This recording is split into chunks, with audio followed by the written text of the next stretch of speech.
আমরা নবপ্রতিষ্ঠিত হাতছানি দেখছি, তারাও যদি সেই ফেসিবাদের আচরণ যদি শুরু করে, এদেশের তামাম ছেলেরা কি বসে থাকবে? মহান স্বাধীনতা দিবস উপলক্ষে বাংলাদেশ জামায়াতে ইসলামী ১৩ নম্বর পাহাড়তলী ওয়ার্ডের উদ্যোগে আলোচনা সভা ও ঈদ পুনর্মিলনী অনুষ্ঠান অনুষ্ঠিত হয়েছে।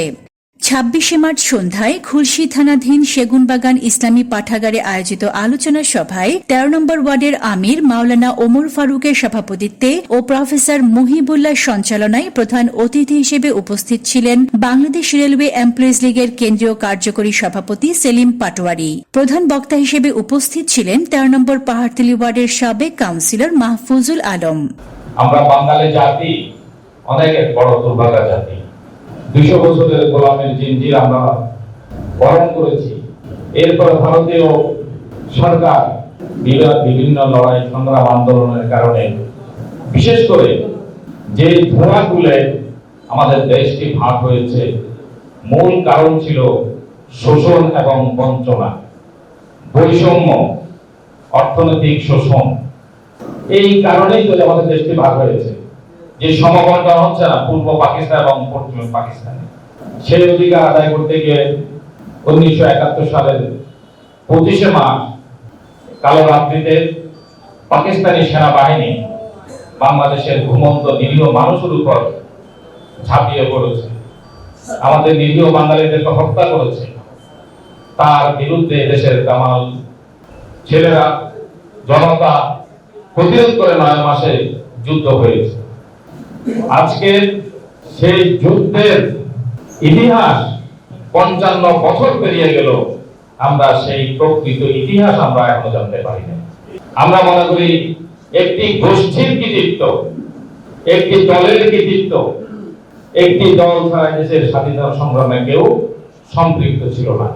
সেই চেতনাকে বিক্রি করে শূন্য করে দেওয়া হয়েছে।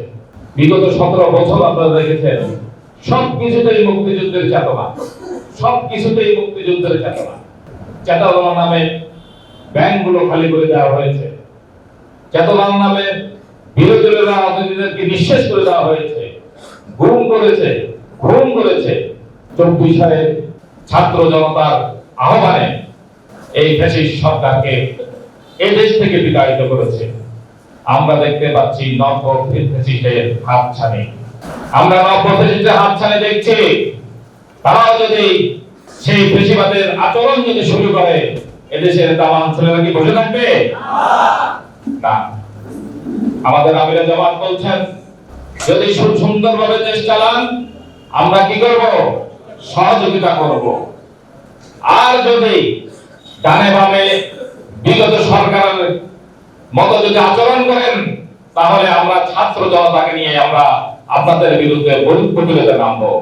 অন্যান্যদের মধ্যে আরও উপস্থিত ছিলেন মোহাম্মদ জাহাঙ্গীর আলম, কে.এস. জাবেদ, এরশাদ খান, মনিরুল ইসলাম মজুমদার, শাহজাহান চৌধুরী সহ আরও অনেকে। সমাবেশে বক্তারা বলেন, স্বাধীনতার ৫৫ বছর পেরিয়ে গেলেও বাংলাদেশের জনগণ এখনো প্রকৃত স্বাধীনতা ভোগ করতে পারেনি। আমরা চাই না বাংলাদেশে আরেকটা জুলাই সংগঠিত হোক, আমরা চাই জুলাই সনদ বাস্তবায়ন। সুতরাং আসুন জামায়াত ইসলামী আমিরের সেই বক্তব্যের সাথে আমরা একাত্মতা পোষণ করে, যদি আমরা চাচ্ছি বিরোধী দল থেকে সরকারকে সহযোগিতা করার জন্য, যদি ডেস্ক নিউজ, নিউজ ডে 24।